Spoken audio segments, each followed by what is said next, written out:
Hi there, Sanbonani Molweni. Welcome to Fix channel. If you're new here, please subscribe before the end of the video. For returning, thank you for love and support. I appreciate you. Makhumalo, Thobile, Makhumalo Mseleku again. Abantu ke babhalile bathi ay akangabuyi Makhumalo ku season 3 of RHOD because uya bora and uyathula kuze kube ngathi akekho kwisho. Abanye bayamkhohlwa, abanye futhi abatholanga ithuba lokuthi bamazi, abanye base futhi ke indlela begqoka ngayo kule show ayibanga yinhle njengoMakhumalo lo abamazi kuthando nesithembu.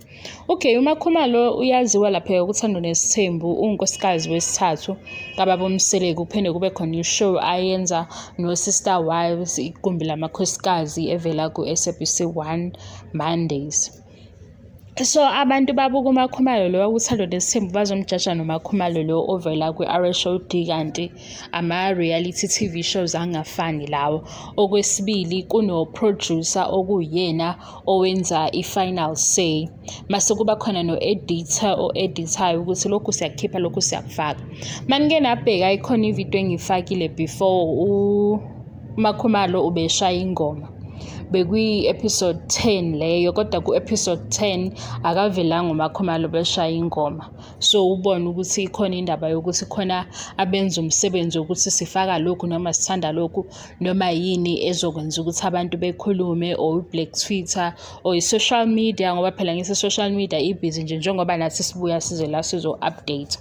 So umuntu mayethi asikwazanga ukuthi simfunde o simazi kangcono, ngizothi mina sikhale ko-producer ukuthi why uMakhumalo bemfaka ekhoneni, bemfihla kakhulu. Lokho bakwenze ngenhloso yokuthi abantu bezocomplaina bethi hawu, waba umuntu othi uzofika nalokhu nalokhu kodwa asikuboni konke lokho kuze kiwe ekugcineni, usekhuluma sekuvele ekugcineni. O-producer bamncisheleni uMakhumalo ithuba lokuthi akhulume.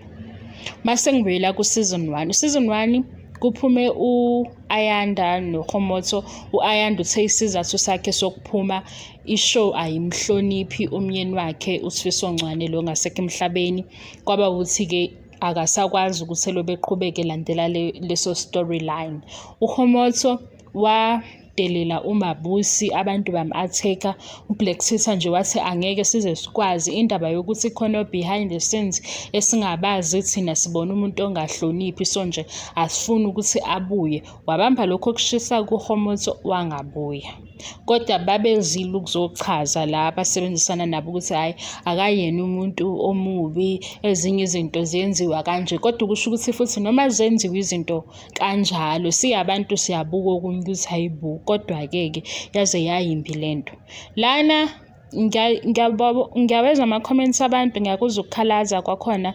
Laba beku-season 1 babuyile ku-season 2 bonke, akaze kukhulunywe kakhulu. Ayikho futhi into engathi yayibambeka, mhlawumbe ukuthi bekusikhona isikhathi la sithi sifundile ngabo, siyabazi kakhulu from season 1. Bekufana nala ku-season 2 kwenziwe ngendlela okwenziwa ngayo. Ububona omunye egqoke kahle, omunye ubone ukuthi akagqokanga kahle, kodwa ngikubona ukuthi sengaba isizathu sokuthi akangabuyi.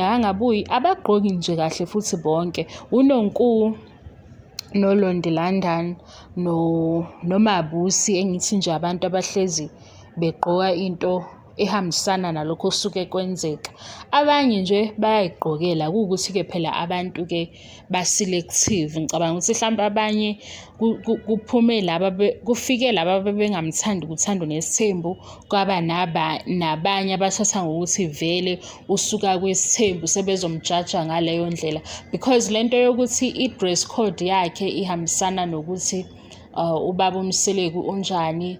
I would prefer ukuthi ahloniphe into mhlampe ngathini emenza yena abe right, kunokuthi alalele into eshow Black Twitter or into eshow social media or into eshow umuntu ofana nami owenza ama-video ukuthi nje sixoxe sihlebe sidlule, because leyo nto ayimsizi ngalutho. Because ekugcineni izinto lezi ezikhulunywa la ko-Black Twitter, abantu laba bazothi wow, ngosuku olulandelayo sebethi fuseki bonke sebeyakuthuka. So akekho umuntu okufanele ukuthi aphile impilo according to black Twitter noma i-social media, because i-social media indawo nje ya noma ubani nobani ubona ukuthi unezwi ngoba nami nginezwi la. So ayikho into yokuthi sesizothi hey uMakhumalo ucindezelekile or uMakhumalo unjani. Asimbona uMakhumalo ucindezelekile thina, siyabona ukuthi uMakhumalo ikhona lento yokuthi ushadile ekuyena futhi ke eyiqiniso. Mayikhona indawo yokuthi lokhu angikuhloniphe ngoba kunje kukhona. Abanye futhi bona bama-celebrity bayaye besho ukuthi yazi umshado engishade kuwona bangikhululile ukuthi ngenze ukuthi. Kokunye kusuke kuwukuhlonipha into oyaziyo ukuthi ibalulekile kuwena, ngaphezu kokuthi ufihla umzimba akawufihli uyawuveza. Wena nje usuhamba uyobuka ishow ngoba ulindele ukuthi uzobona izinqa zikaMakhumalo. Hayi, aniyi-check-e nina. Yazi niyangisolisa kwesinye isikhathi. No, ngiyalandela nje abantu bayakhuluma bayasho yonke into abayishoyo. Abagqoki kahle bonke ngaleyo ndlela noma ngayazi ifashion. Kodwa nje uLondi, uNonku, uMabusi bahlele begqoke into ehambisana nale event abakuyona. Ngasho ukuthi nje bona bayakhetha. Abanye hayi bayagqoka. Uyabona ukuthi uSuresh unemali kodwa hawu usike sithi hawu ungasaqhubeki. Kodwa ukuthi sewuzokhathazeka ngokuthi awubonanga umzimba kaMakhumalo khona into engahambi kahle. Hayi ngeke bafethu, ngeke yo. Hawu yazi kuyanda nje kuthiwa hey uMseleku vele uyamcontrola umshado wakhe, vele uyamcontrola uMseleku defines he. Umuntu wenza lento ayenzayo ekuphi elena, wena ulapho nje ubulendela ukuthi uzobona amabele noma uzobona izinqa mase uthi oh vele ke uMakhumalo shuthi ukhululekile. Hayi khona into engahambi kahle kodwa yazi abantu bayawenza ama-comments, mina ngize ngiyibuza ukuthi baya-understand ukuthi sizobuka 13 episodes. Emva kwalokho kwenzeka ezinye izinto eziningi, bavuleleka amathuba amaningi. Mase ngimangaza ukuthi omunye uzolobe egcizelelile ukuthi phela vele uMseleku sakubona nathi, sakubona kuThandwe Nesithembu, sakubona nangesikhathi bekhuluma indaba yomshado ethi uMseleku angazi ama-miniskirts anjani. Wakhuluma nje ukuthi vele into angayithandi, kodwa sisho ukuthi sesizothi bacindezelekile sekuyinto esogiya ngayo la sithi akaphume kuma-shows amfakele imali ngoba nakhu usaba uMseleku.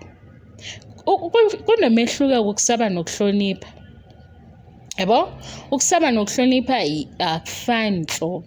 Singayenza ividiyo ehlukile sichaza ukuthi ukusaba into enjani, ukuhlonipha into ekanjani. Kodwa-ke phela nani nikhulisiwe abazali nemndeni, niyazi ukuthi inhlonipho ihambaphi nokusaba-ke kuhambaphi, nokuba nonembeza kuhambaphi. Sengaze ngichaze leyo nto bakwethu. Ngiyabonga kakhulu for your love and support. Angazi noma ngikhulume ngaphambana yini, bengibuza nje ukuthi yini lesihluke kangaka ku-season 2 esesingathi abanye basinikezile yona uMakhumalo yena akanayo. Nisho ukuthi fashion sense, awu ngeke phela nigange ngomunye. Mina nganibalela abantu bayiwani ukuthi ubani wayigqoke kanjani nini, naye egqoke into esingayazi ukuthi yini. Naye uMakhumalo naye begqoke okungaqondakali. Uma ubuka uThandwe Nesithembu sesazi vele ukuthi ifashion into yakhe. Wafika-ke ngapha wahluka, kodwa hayi ukuthi ubehluke kakhulu, bekuba ileyo episode leyo ngoba lama befika eSun City ube muhle nje mayifika noNonku begqokeni kambe angisazi kodwa ube muhle. Kube kathathu ngimbona egqoke kahle nje, ngayithanda into egqokile, angisazi kokunye. Nabanye-ke bebegqoka even uSuresh unemali futhi unemali kunabo bonke, kodwa hayi ngisho beye le behosto uLondi wayegqoke enye into nje uSuresh. Angazi phela iy'mpahla ey'bizayo, futhi iy'mpahla ey'biza kakhulu zibuye zibe nakho lokho okungaqondakali. Hayi bye bye.